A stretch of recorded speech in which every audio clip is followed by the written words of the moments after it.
on the score up. So they are beating themselves. Beat them. I'll do the money The thing. Beatles. I'm saying we're here to get money, man. That's what we're trying to catch. All right, y'all. Thank you so much for listening to FU Fantasy. We're going to add a new little part to our week preview. We're bringing on a guy named Rob. He has his own podcast. They talk about Vegas and Vegas lines and give interesting perspectives on, what to look for, which really helps us in fantasy, because if there's a line that's, over under is 50 and a half, that they're expecting a lot of high scoring games. So I think the more that we dive in to what Vegas is saying, the more it can help you win your fantasy championships. So, Rob, why don't you jump in and tell us about yourself and shout your podcast? What's good, brother? Thank you. I appreciate you having me on. Me and my two homies, we've been doing the sports betting thing for a long time. We're really into the fantasy as well. And we have our little show that kind of started out as like just a betting contest amongst the three of us, where we would just see who can perform best against the spread throughout the year. And it kind of just evolved into a weekly show where we still make those picks, but we talk about general things that happened in the week in the football, on the football Sundays, and we just talk shit. Yeah, dude, that's all it is, man. We just talk shit. When I first started this, I wanted to be like, man, let's just be like guys at a bar talking, because that's what people like want to hear. They don't want to hear like know-it-alls or hear anything, like just dudes talking about sports. And I probably blow you up way too much, because like you're almost as nerdy as I. Man, you're probably more nerdy than I am about spreads and lines and props and all that kind of stuff. So I definitely hit you up all the time. So I'm glad we get to do this on a podcast, because I think your perspective is very, very interesting. So what I wanted to kind of do is bring you on to basically tell me how right I am or how wrong I am, because when I'm looking at my lines, I look at through my perspective, and sometimes I don't see things that you see or that other people see. And the more that I know, the better I can gauge what kind of bets I want to make, and where to stay clear of. Just like last week when I said, Baltimore over Rams -7.5, man, it's smash. And you're like, I don't know, man. You were real heavy on Baltimore, and I just couldn't get there. I was just afraid of that spot. But I mean, like I said, I didn't hate the logic behind it. There were a lot of kind of just red flags that just kind of were spooking me away. So yeah. No, there's a few of those every week. So yeah, dude, if I would just listen to you, I would have been like, I still actually did pretty well that week. I got a little lucky, but I did pretty well last week. But if I didn't put so much on that game, I would have done a lot better. So I think it's going to be kind of cool to go game by game, because we haven't really done this. We do it kind of over text. So I think it's going to be cool to go game by game and really, really dive in. Yeah. Like you and your buddies do, and I get really jealous of it, because I want to be doing it too. So well, here we are. That's why we're here, right? Let's go, baby. So I think we picked out 5 games that seem kind of fun, and I think a lot of betting can go in there, and they're really interesting. And I think the game of the week, there's probably 2 games of the week, but I think the game that everybody's going to be looking at is Cowboys Bills. So I was huge on Cowboys beginning of the year. They are my Super Bowl pick. They were my Super Bowl pick at the beginning of the year. I think that they are the most complete roster in the league outside of the 49ers. And I just didn't think that the 49ers would stay this healthy all season. And I was wrong thus far. But I bet the Cowboys, and I picked the Bills to miss the playoff, mostly because I didn't trust Josh Allen, and they have a gauntlet of a schedule. So far, I'm looking okay with both. So Cowboys are on a tear, and Cowboys are 2-point dogs going into Buffalo. I'm taking the 2 points, and I am taking the big over of 48.5.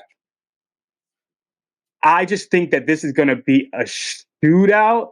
I think that neither one of them will be able to stop the other ones. Unlike the Chiefs, I think that the Cowboys will be able to have guys catch passes in this game. I am slightly concerned about it being in Buffalo outdoors, but I just think that they're just on fire right now, and I don't think that anybody's going to stop them. And Bills just have so many question marks. But new offensive coordinator, I think that they're playing through the running back a lot more. I really, really like that.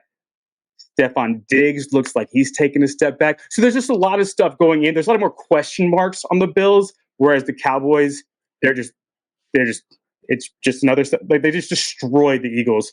Um, what do you like or dislike about my logic and me taking Cowboys with the points?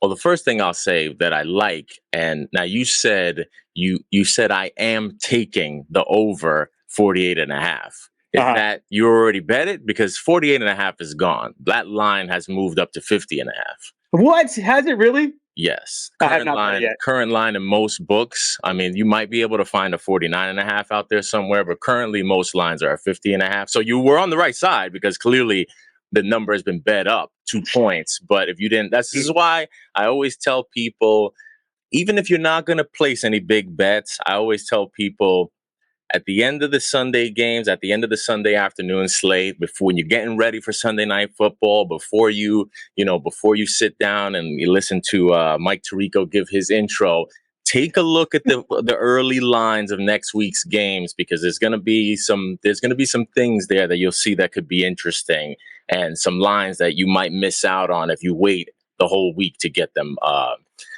to place your bets. Oh, Pardon me. So yeah. So anyway, I saw that that's moved up to 50 and a half. I like the over. I understand. I like a lot of what you're saying, and I agree with a lot of what you're saying. I probably would say I was mostly with you in terms of your preseason analysis of both of the teams. And then the Bills not making the playoffs really, ironically, started to look its best after the Dolphins win because they lost so many of their key defensive players in that game. So despite having a big division win in that game, it almost was like a gift and a curse because that kind of began a little bit of their downfall, especially defensively. hmm yeah, yeah. I, yeah, Josh Allen is you got to take the good with the bad, and I Josh Allen said it that you're gonna have to go 10 wins. So that means they have to win 3 of the next 4. Yeah. Um, and I just don't know he can stay consistent enough with those weapons because Gabe Davis is nowhere to be found. Stephon Diggs isn't showing up lately. Kincaid and Knox and Cook are what he's kind of relying on.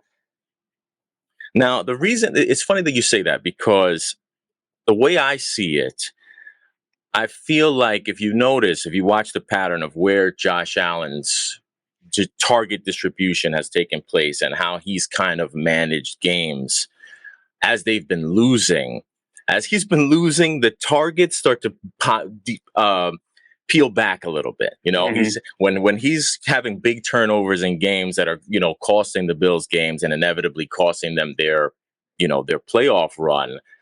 The downfield targets start to pull back a little bit. So Gabe Davis kind of gets eliminated because whereas when the Bills are running hot and Josh Allen is finding everybody, he's moving around and he's, fearlessly launching the ball downfield, that's when Gabe Davis really eats.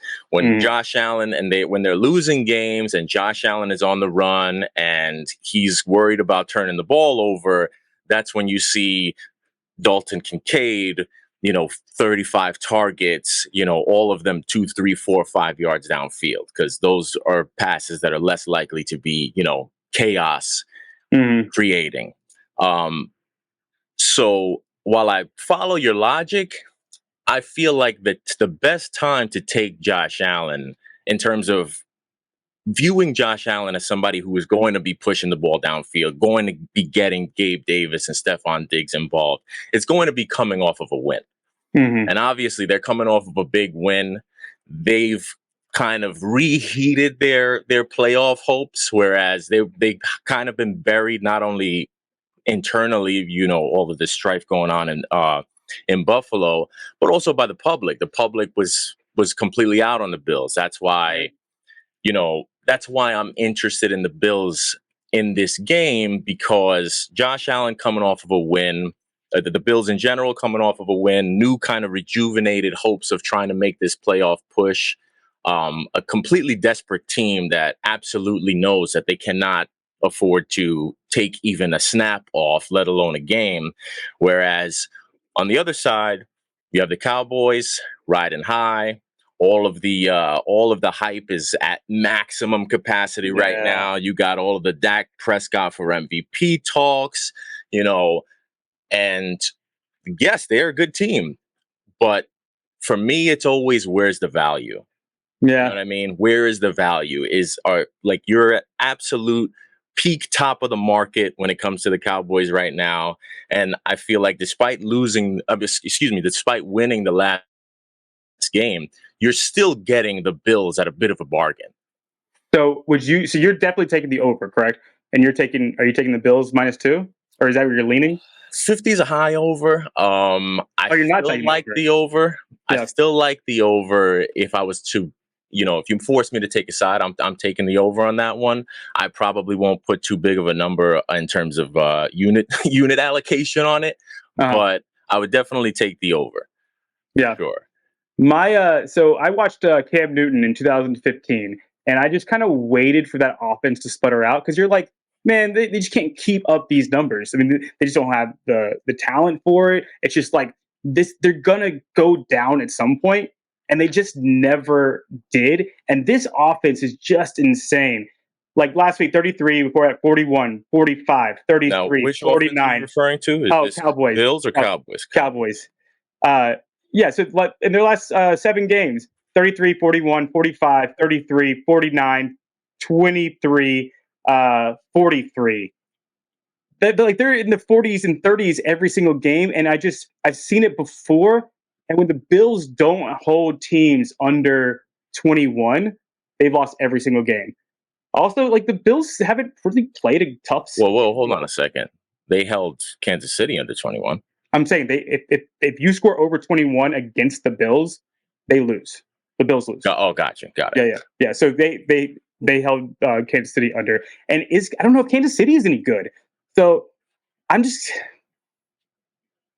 I always bet every game, and I think that this is just I just think they're on a different level. They remind me of that 2015 Panthers team, because I'm a Panthers fan. But I get the letdown game, and it does concern me. But I've seen some of those hot teams, just that 49ers team before they got to the Super Bowl, that Rams team that had Goff and Gurley and all those guys. You just waited for that letdown, and they just kept going. So I think I still like the Cowboys. I think I like them to win out. Yeah. When's the last time you took a look at the Cowboys, both over the last 2 years, both against the spread and straight up, home versus away? When's the last time you looked at those numbers? Never. Well, if you look at those numbers, you would see that there's a vast discrepancy between how they perform, not only straight up, but also against the spread at home versus how they perform against the spread on the road. So the fact that this is a road game means a lot to me when it comes to the Cowboys. All of these high point totals you're talking about that the Cowboys have put up, a lot of them have been via turnover, which is, I mean, they're turning the ball over and bringing it into the end zone obviously they literally broke the record for Bland already broke the record for interceptions taken to the house for a touchdown. Yeah. That's not really the kind of source of points that you can really rely upon. It's like, it's a fluky kind of way to score. So when you think about the amount of points that they're scoring, you do have to kind of account for the amount of home games that they've had, the amount of defensive scores that they've had. And again, not to say that they're not, a wagon when it comes to offense. They have a big time offense, but also you're talking about how their offense performs One thing about the Cowboys offense that I don't like, despite the fact that I do like the offense and I agree with a lot of what you're saying, I have no faith in their running game. Yeah, dude. In December and January, when they need to go on the road in a tough weather environment and they need to be able to pound the rock, I don't know that Yeah. they can do it. And when they're not going to be able to run, I mean, not to say that they won't be able to run the ball against the Bills. That's not their strength. And you're gonna, when you're placing a bet, I want to place a bet to a team's strengths. Cowboys' strengths is at home. Strengths is forcing turnovers, getting leads so that you can let Micah Parsons loose and kind of put high pressure on the quarterbacks. I don't think that any of that, or maybe not any of it, but all of that has been really helping them be successful this season won't be available to them this Sunday in Buffalo. And this is why I like having you on, man. I think you just changed my mind. I'm looking at these because you're right. A lot of these times that they crush were at home. Their last 4 games, like just take Carolina out. Even though at Carolina stayed with them until the very end. Bland got that pick 6 and they ran up the score. But outside of that, they scored 23 points against the Eagles and lost. They scored 20 points against the Chargers, barely won. And they scored 10 points against the 49ers and got destroyed. So they are a lot different team on the road. And I think you might have just talked me into taking the Bills in -2. Yeah, see, that's the thing is that I still think they'll be able to put up points. I still think that they'll be able to move the ball through the air against the Bills just because the Bills are so decimated on defense as far as injuries go. Yep. But I just don't think that they're going to be able to score at the pace that they have been, particularly at home. Mm-hmm. That like the way that they've been scoring and the way that they've been able to dominate the game from an offensive standpoint has really helped them from a defensive standpoint as well. And that's why they're putting up all those big scoring outputs. And it's like once teams fall behind against them, and like even the Seahawks, whatever, a couple of weeks ago on that Thursday night, it was like they're putting up a ton of points. The Cowboys are just outpacing them. They were never going to be able to catch up to them at the pace that they were going. But are the Cowboys, and like Seattle's a good offense, not great. You know what I mean? If just comparing offenses, I'll take the Bills offense over the Seattle offense. Yeah. And now you're taking that same, if you were to, obviously these transitive properties don't work exactly, but if you kind of try to imagine taking that same game, putting it in Buffalo, like I just feel like Buffalo, if you tell me last team with the ball is going to score and win that game, I'll take Josh Allen and the Bills offense at home in a close game against the Cowboys D, not playing with a big lead, not being able to just unleash their pass rushers the way that they can at home when they have these big leads. I'll take Josh Allen, a desperate Josh Allen, to try to win that game at home. I'll take that over Dak, who's riding high and who, we still have a lot of questions about. Like Dak is very much a front runner. And I don't say that in a disparaging, insulting way. I just mean like traditionally throughout his career, when he's been at his best, it's been when the team is running on all cylinders. It's when he plays way better at home. He has all of his offensive pieces. When things are going right, Dak is going to drive you where you need to go. But when things are falling apart, me personally, I'll rather take Josh Allen just because, it's interesting because Josh Allen is he's a tough nut to crack because, and I always say this to my 2 homies on the show that we do, is he keeps both the teams in the game. You know what I mean? It's like he's going to keep the Bills in the game because of the amazing things that he's able to do both with his legs and with his arm. But he's going to keep the other team in the game because he's going to fumble or he's going to throw some terrible pick or, you know what I mean? Like he's just reckless like that. But, at the end of the day, in a game of December on the road or a game of December for the Bills at home, I still would prefer to put my trust in Josh Allen in a totally, totally desperate spot. And it's interesting because I always look at what the team had done the previous week when I'm placing bets. And it's not, you can't always, I like to bet teams coming off of losses, obviously, but coming off of a loss can be different for different teams in different spots, right? Because I actually look at it like, had the Bills lost against Kansas City last week, although I like taking teams coming off of losses, at this point in the season, I really wouldn't want the Bills coming off of a loss because that would have been just a pretty much a season ender. Right. Whereas they were in a spot a couple of weeks ago where they were kind of at that brink, and the fact that they were able to put on that kind of a, especially their defense. I mean, I know Kansas City's offense has had its struggles lately, but the Bills' defense, although they kind of struggled for a couple of weeks to try to figure out how to compensate for the personnel losses that they've had, I think that they've tightened it up enough. Not to say Right. that they're the dominant Bills defense that they are, Right. come into each season trying to be. But I think that after a couple of weeks of getting used to some of the new pieces, kind of integrating Rasul Douglas into the fold after they picked him up when Tre'Davious White went down, I think it took a couple of weeks for him to find his way in the Bills D. I think it took a couple of weeks for the Bills defense to find its way, but this is a defense that I think is playing improved. And Yeah. I think this is kind of like their last stand at home. And who better to get yourself up for if you're a Bills player than the America's team coming into your building. So I'm sure it'll be the game of the week for 25. Yeah. Yeah, dude.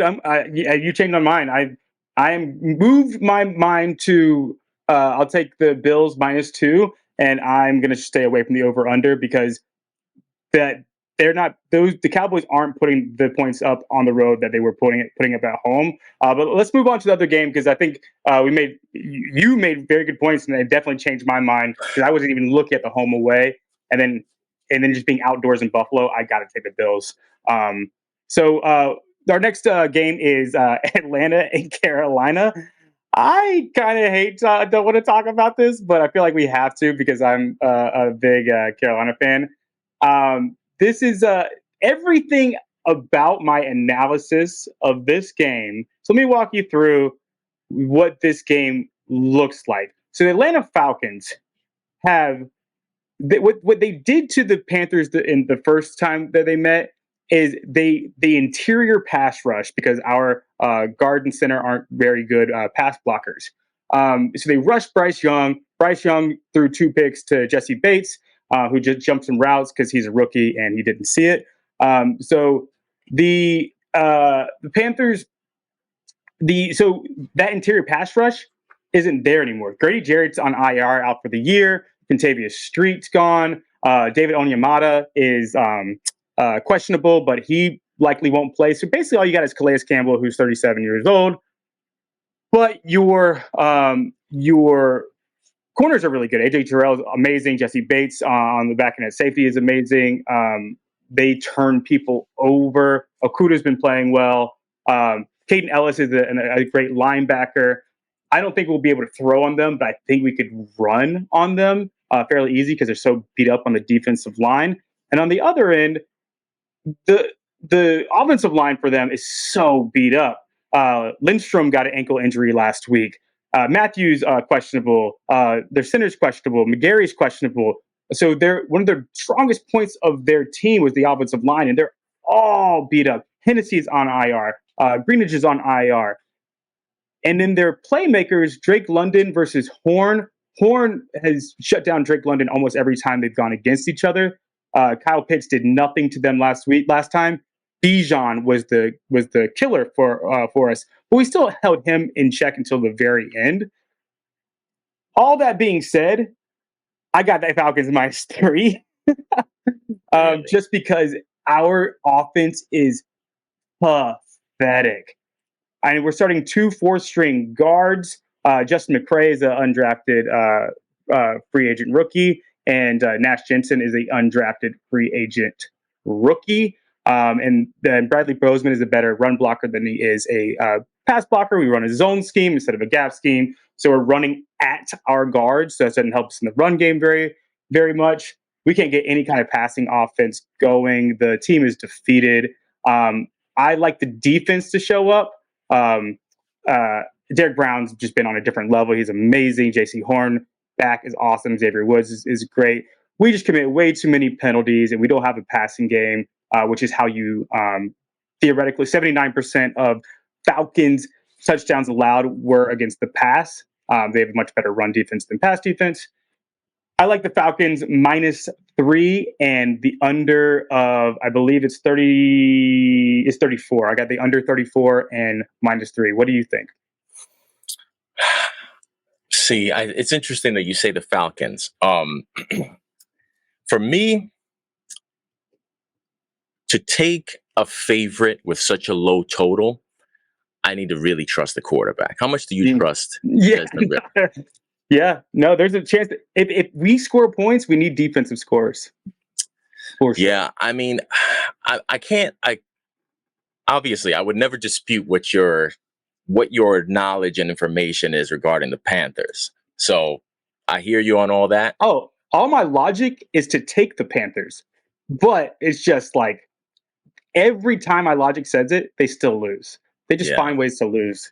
Well, and the tough thing is that even last week against New Orleans, that was, for me, I did not bet the game, but it was such a Panther spot. It was such a that like I just couldn't take it because, like you just said, they find ways to lose, and not only they find ways to lose, they find ways to not cover the number, and so that's why I can't hate on taking the Falcons, but just for me, I'm not saying this to mess with you, but I wouldn't be shocked if Carolina wins this game.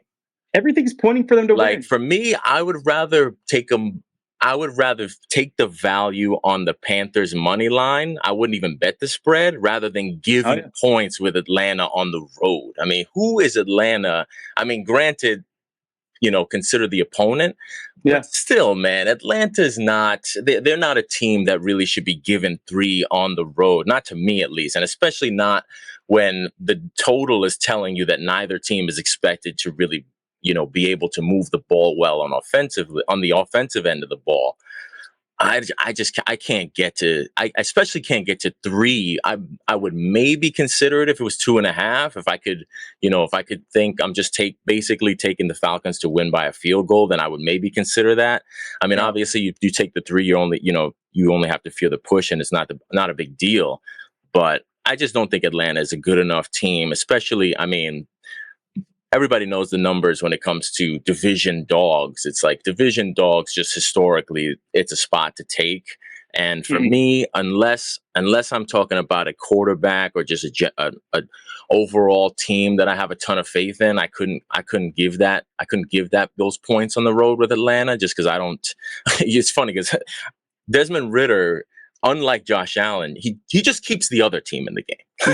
He doesn't keep both teams in the game. He keeps the other team in the game. And that's why, despite, being fearful of, this year's Panthers and just kind of how they, find ways to give up the ball or force turnovers, I still would rather take the Panthers at home in a spot against a team that Desmond Ridder, he's just as likely to me to have a game-breaking turnover as Bryce Young is. Yeah.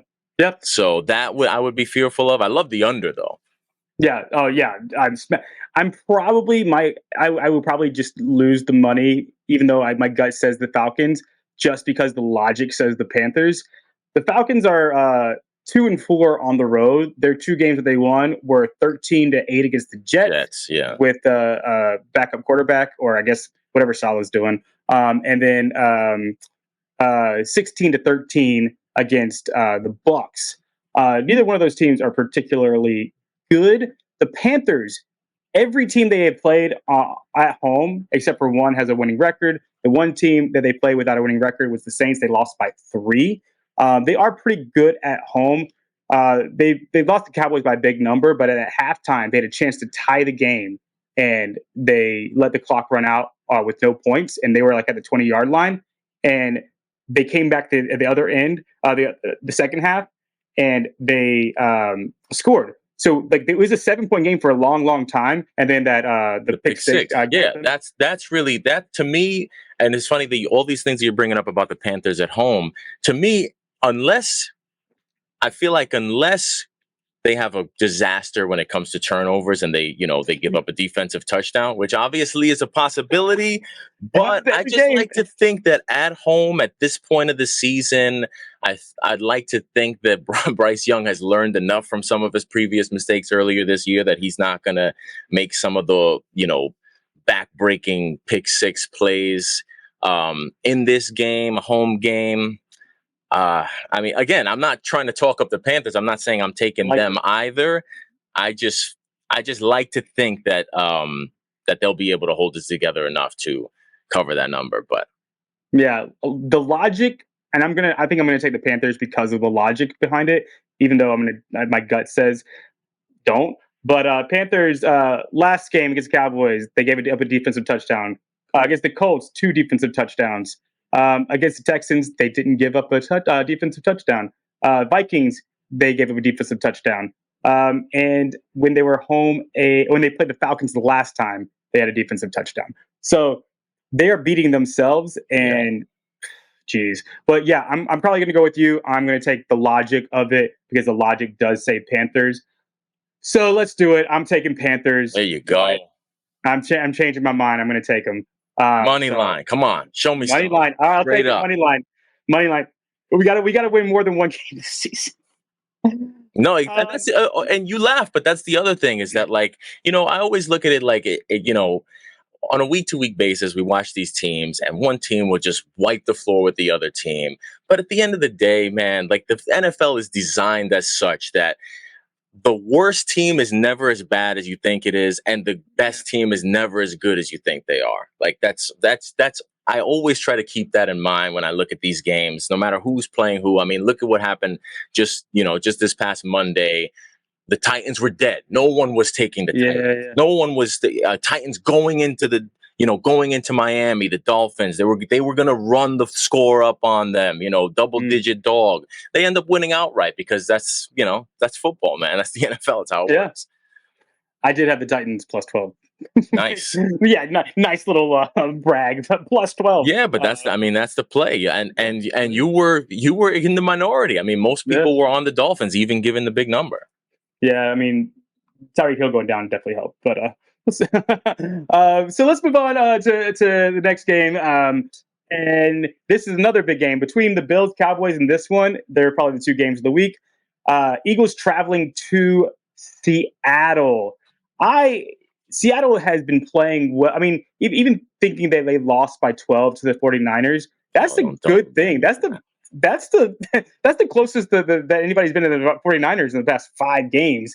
And they played the Cowboys to 6-point win on the road. 6-point loss, on the road. Now they're at home. They get an Eagles team that just got destroyed by the Cowboys. They're traveling cross country. They're getting 4 points. I like the Eagles in this game. The Seahawks in this game plus 4. And the over-under is 50.5, correct? No, that over-under is dropped. Currently, I have it at 48.5.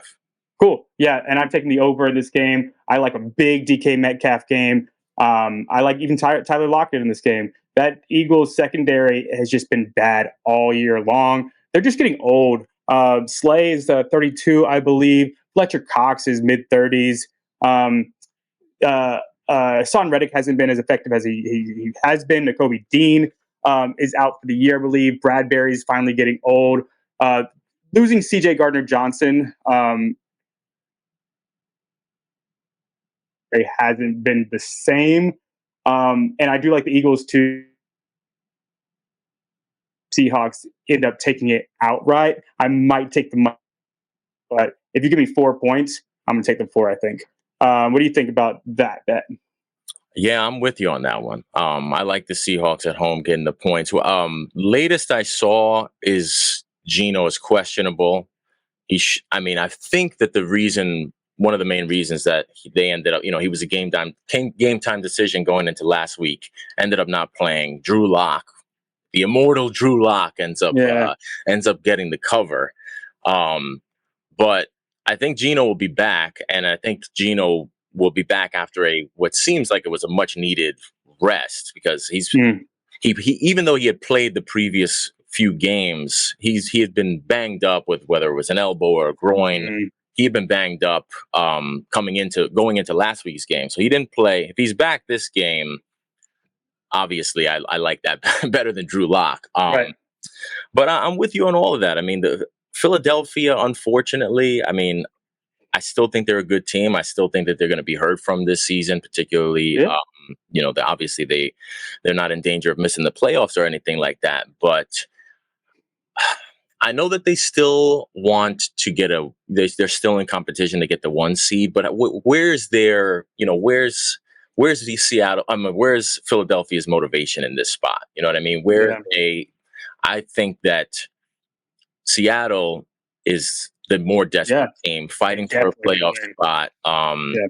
You know, having a little bit of a slightly added rest because Philadelphia has just been playing, whether it's an overtime game or it's a primetime game. I mean, they just have had such a brutal stretch of games, but kind of starting with that overtime game against the Bills, and then just getting shellacked by the 49ers. So I like Seattle in this spot. I think that I think they should win the game outright, as desperate as they are. I think Philadelphia is probably the better team, but they're just too banged up. I think Yeah. Philadelphia, and I think a lot of what Philadelphia likes to do is not really going to work on the road in Seattle, because Philadelphia, in order to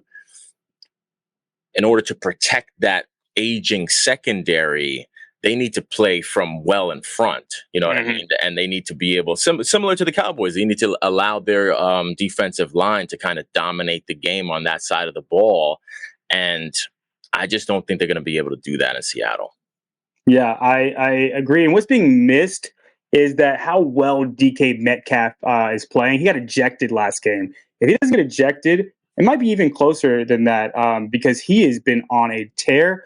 The running backs have been super banged up. They're getting healthy, and I think I like what you're saying about the aging secondary, because Eagles have been having to come and play to the very end of almost every game, even early on. I think the first game was against the Pats, and Yep. the Pats almost pulled that out. And then they went overtime against Washington, and went overtime against the Bills. Like, they're playing out this entire game, and it's week 15 now. And like, age, they don't heal quite as fast. So yeah, I think we're kind of in agreement on this. We both like Eagles +4 and the over. Yes. Sir. So that was easy. Let's go to the next game.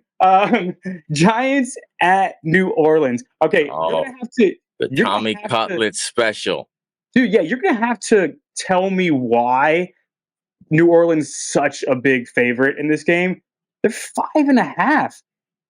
Giants are on a 3-game winning streak. Five They and gave a up- half and on the move. Like, you're Yeah. going to be hard pressed to even find a 5.5. Most books have 6s now.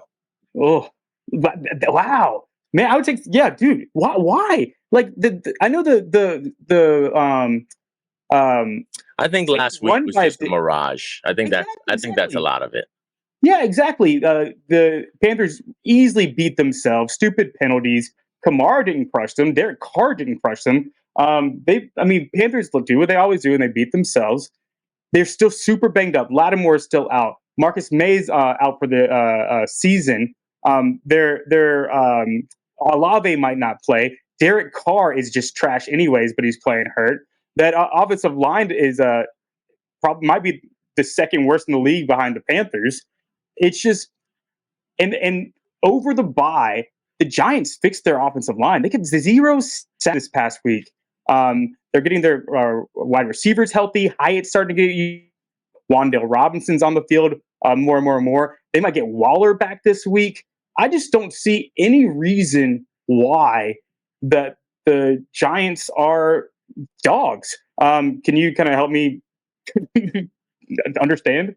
Yeah, I'm 100% with you. The only thing I can point to in terms of why I think the number is where it is and what it is because, first of all, I don't think a lot of people even watch that game against the Panthers, the Saints Panthers game, because if you just look at the final score, you think, okay, New Orleans is getting right. They did what they have to do. They beat a bad team and beat them well at home. But if you watch that game, the Panthers were right there the whole time. Yeah. And, you know, New Orleans was fortunate to cover the spread the way that they did. The only thing that surprises me is that given, and I don't know, this could be local bias as opposed to, national conversation, but the only thing that surprises me is that I just feel like this whole Tommy DeVito phenomenon has become such a story and such a thing. His agent with the hat and the suit, Mhm. and it's everywhere. And Eli and Peyton are talking about it on the Manning cast.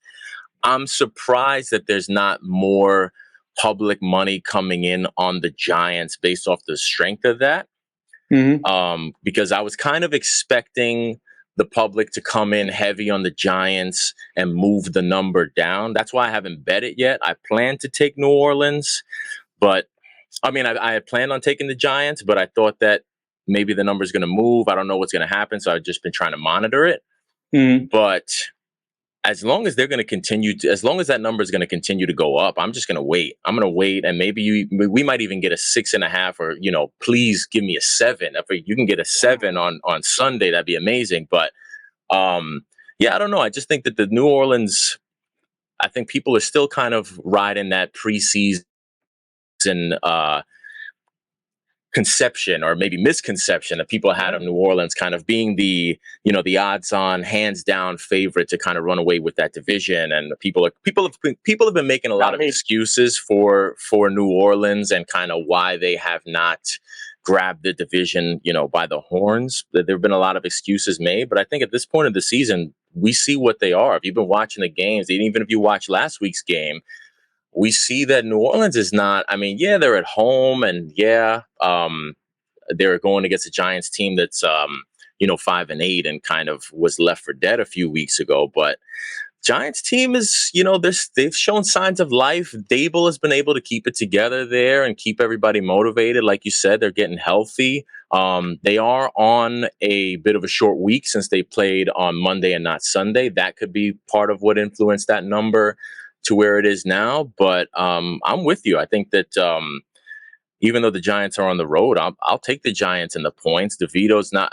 he's not been turning the ball over, which has kind of been the saving grace for New Orleans in some of these games where they've been able to cover, they've been able to force some turnovers. But I think that the New Orleans defense is way overrated. Yeah. I think that offensively, we've all kind of been waiting for them to kind of put it together and find something, but I don't think that something has been found. Yeah. So yeah, the number does puzzle me, but everything I see really just leads me still to still be on the Giants. I'll keep an eye on the number, and if I think it's going to drop back down to 5.5, I'll try to grab 6s before it drops. But but I'm definitely on the Giants. So I'm right there with you for sure. And also for an indoors game, that's a pretty low total. I mean, they're not telling you that they think that that New Orleans is going to have a big offensive output with a total of 39.5 in the dome.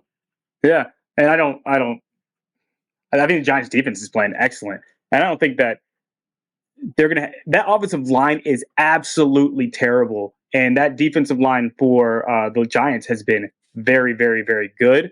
I think you see a lot of pressure on Carr and very little Carr pressure. Is awful against the blitz. Awful. He's so terrible. So, people are making excuses for New Orleans because they're like, "Oh, they're getting hurt." Well, yeah, because your whole team is old. That's what happens. They wear down to the end of the year. So now you're depending on Cam Jordan, who's 35. You're depending on Demario Davis, who's 35. You have Michael Thomas, who's always hurt. You're like, oh wow, he got hurt. Of course, he got hurt. He's on IR. You got Marcus May.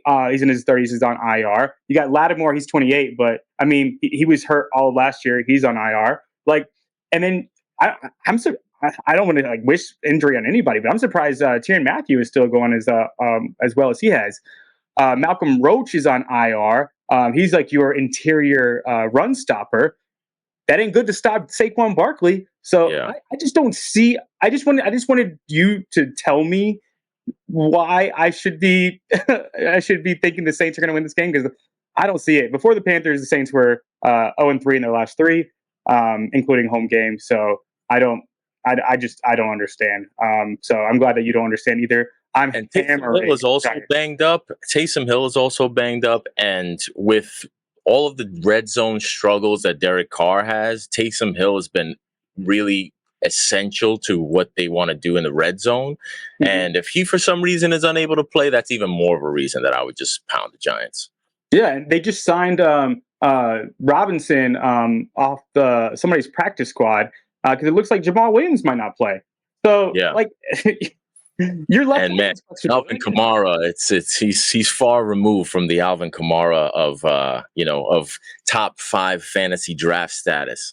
Yeah, I mean, he's starting to wear down. He's Although 20. I have to say, I took Kamara in a few leagues and with very late picks, and it has been very valuable where I was able to draft him. He's had value from a fantasy standpoint, but he's not number 2 overall pick, Alvin Kamara. Far from it.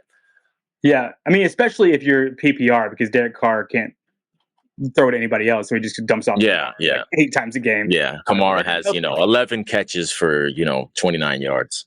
Exactly, but that doesn't help you win games. Yeah, so I'm hammering Giants, and I'm probably just staying away from the over under just because I just don't know what to expect because something's up, and I just don't know what it is because it's just such a big number for a team that is 3-0 versus a team that's 1-3 the last times they played.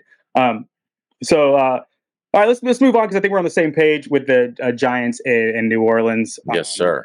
But yeah, I mean, I like that what the Giants are doing moving forward. They finally stopped trying to force the ball to Paris Campbell.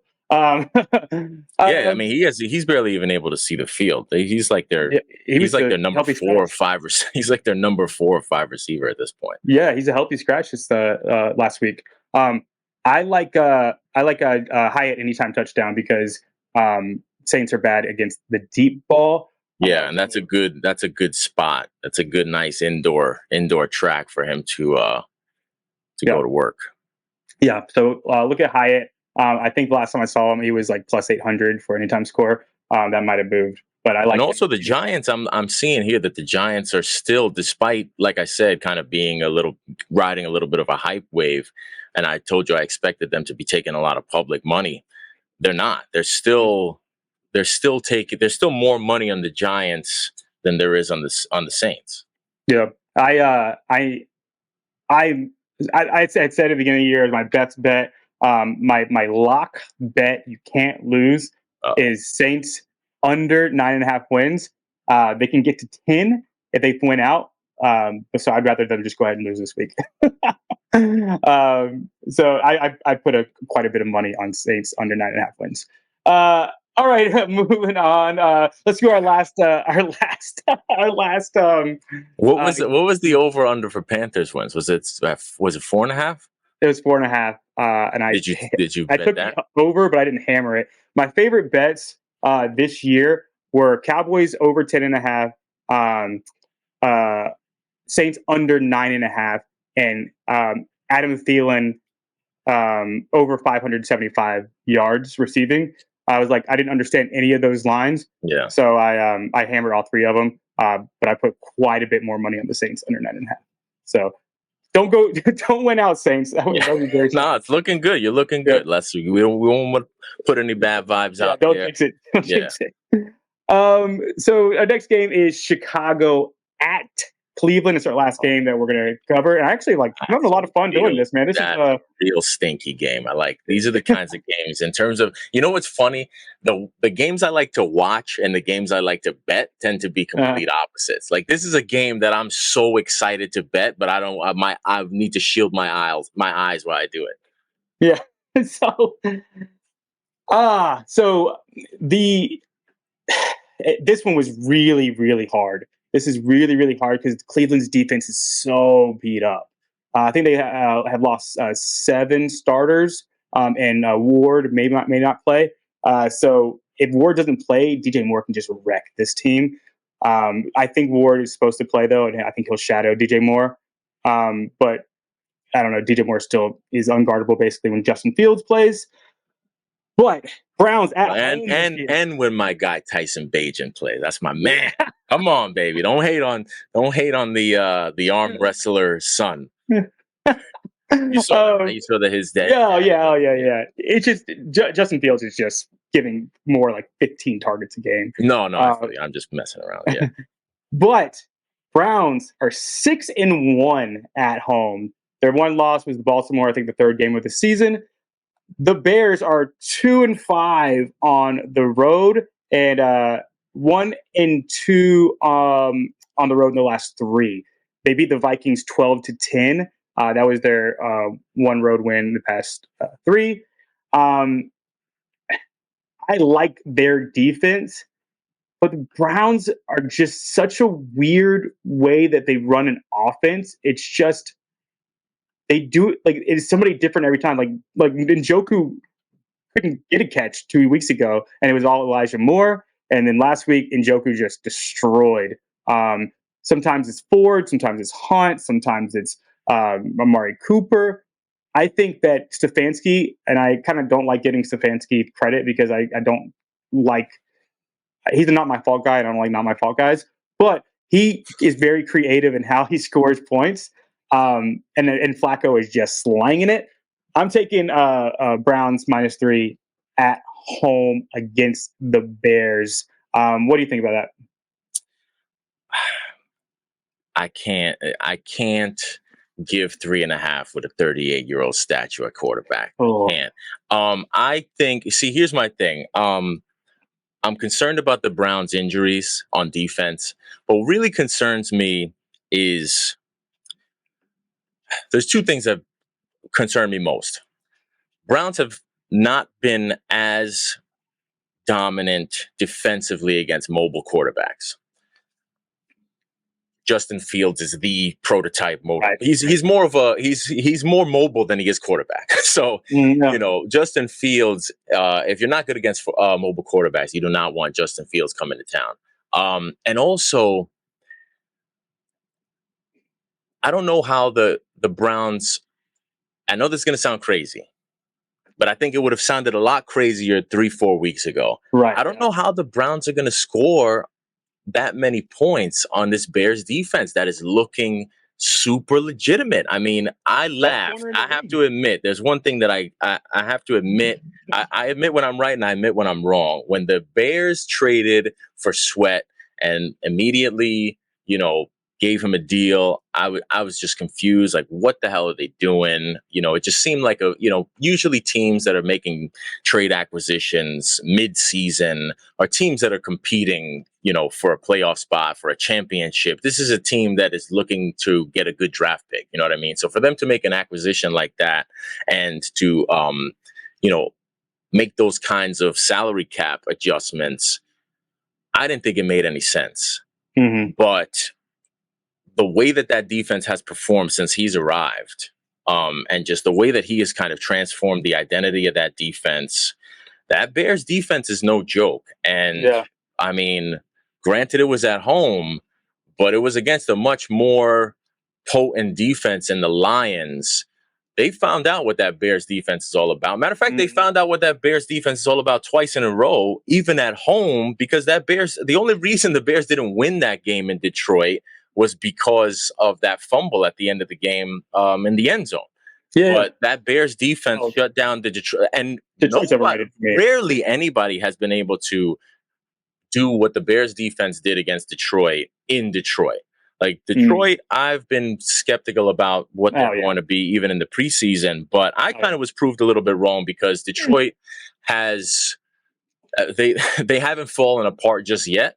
I'm still waiting to see, but offensively and especially at home, there's not a lot of teams that have been able to just kind of take them out of it the way that the Bears did. And I think the Bears defense is just, I mean, I don't know where Cleveland is going to put up enough points to cover the 3.5. I just feel like even if the Bears lose a close game, I'll take the 3.5, and I'll take a 3-point loss with the Bears just for them to cover, because I feel like the Browns are going to need at least 3 touchdowns to cover 3.5 against the Bears. That's just the way that I kind of see the game going. I don't think that 2 and a couple of field goals is going to cover 3.5 for them. And I think Justin Fields, again, despite the Browns having a prolific defense, they have a prolific defense against more traditional kind of offenses. And Justin Fields is he's a tough guy to prepare Yeah. for. He's a tough guy. You can't really view a dominant defense performance. You can't kind of translate that to this Bears team and when Justin Fields is playing, because he's just, he can wreak havoc. Yeah.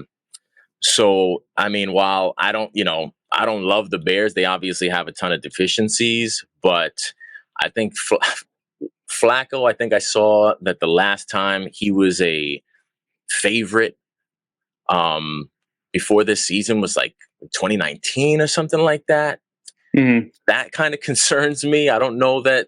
That's why I just feel like, I mean, yes, Flacco has looked good last couple of games, but he still was on the street just, just yesterday.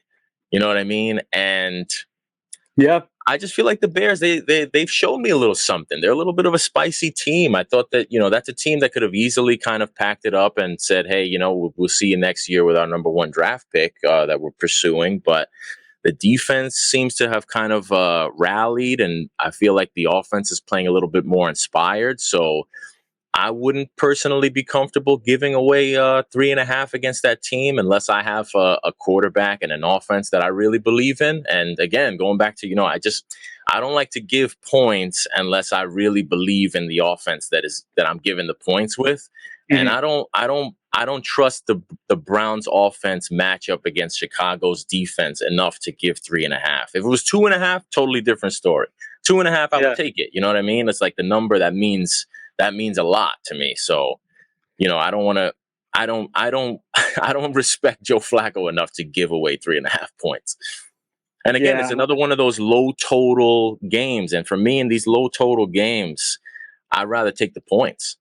I mean, look, how many games? We had 2 games last week going to halftime 0-0. Points are precious, man. Precious. Yeah, it's complicated because I don't know what to expect from the Bears. The Bears outside, take the Lions away.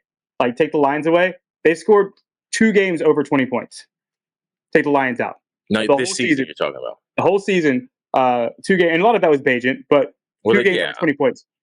The Lions defense is back to what it was. Like, we all thought that they changed. I was down on the Lions early. Teams that they beat this year: Saints. They beat the Bears, Chargers, Raiders, Bucks, Panthers, Packers, and Falcons. Those are the teams that they beat, and the Chiefs. The first game of the season where Kadarius Toney went through his hands, pick 6, kind of like whatever that game. But they haven't beat anybody. And the teams that when they finally play a team with like a winning record, well, Seahawks don't have a winning record, but they lost to the Seahawks, they lost to the Ravens, they lost to the Packers, they lost to the Bears. They should have lost to the Bears twice. I think the Lions, again, that's what's so tough because Justin Fields only played 3 games, right, since coming back from injury, and 2 of them were against the Lions.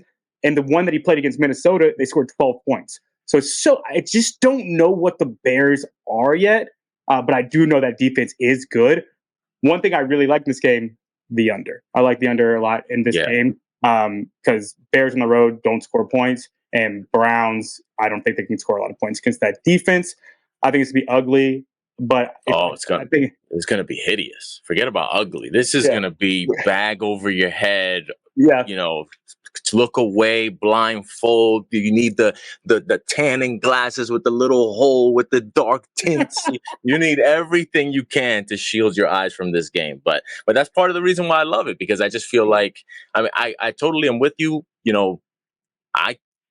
I don't trust Fields. I don't trust the Bears offense, but at the same time, I don't trust Joe Flacco either. You're telling me I got to take one of the 2, but one of them is going to be getting 3.5. You know what I mean? One of them is going to be getting 3.5. One of them can do things with their legs. I mean, if Joe Flacco is not going to be just slinging it all over the place, and I don't think he's going to do that against the Bears D. I mean, Cleveland doesn't really have. They don't have a pass catcher. Njoku is really tough for me because when he came into the league, I've always been waiting for David Njoku to crack top 5 tight end status, and it's Mhm. never happened. And now I'm at the point where I feel like he is what he is. He's going to give you a performance. He's, obviously just a physical freak specimen, but I don't know if it's a motivation issue. I don't know what his issue is, but he's not the game changing, take over the game kind of pass catcher that I thought he was going to be. And with him not being that, I don't think the Browns have that on the roster. And Mhm. without that, I don't see where Flacco is going with the ball that anyone really can be confident enough to give points with Flacco. Mhm. All right, I'm changing it. I'm going to because I'm round robining it. I'm going to cheat, and I'm just going to take Browns money line minus 166. No, So that's I'm nice. I cheating. like that. I like that. No, I like that play. That's a good play. Yeah, I mean, because I think the Browns, they do need the game. They're still, as crazy as it seems, that division and the whole AFC playoff picture has gotten so wacky. The Browns desperately need the game. That's why they went and got Joe Flacco, because they're just desperate to try to keep their playoff hopes and their season alive. So I do like them to win the game. That's why I was saying, even if it was 2.5, it'd be different for me. But for me, it would either be a stay away, or if I got to take a side, I would have to be on the Bears. cool. I need those points. Yeah. That'll be my one money line bet. That's not the underdog. I think. Yeah. But yeah, I'll Yeah, share with round you. robbing is nice. I like that. Yeah. I'm gonna. Yeah. That's Or what you I'm could gonna do. tease them. You could do a teaser too. Nah. Like I wouldn't mind teasing Cleveland with another team that would either be getting either a short dog or a short favorite. I know we're not going to get into all these games, but like I wouldn't mind teasing Detroit with Cleveland, and give, rather than I'll give one with Detroit and have Cleveland at a pick.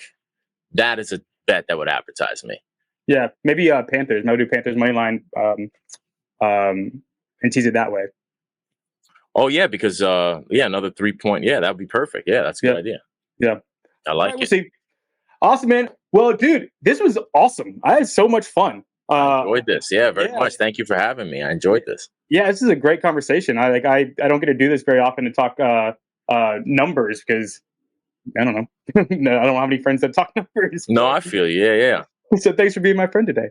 But I got to go get my last haircut that I can probably get for a while, because I got a baby coming tomorrow. I hear you, man. What are you gonna have to have the barber come to the crib, or what are you gonna do? Yeah, no. See, No, for me, I just shave in the house, and this is what it is, so I don't have to worry about stuff like that. But yeah, I probably have to just get this grungy again. I waited till the last minute, because I was like, I want to get it right before, because I know it might be a few months before I can go again. So I feel you. So I got an appointment at 4:00, so I'm gonna get out of here. But man, this was awesome. I can't wait to do it again. And yeah, let's do it.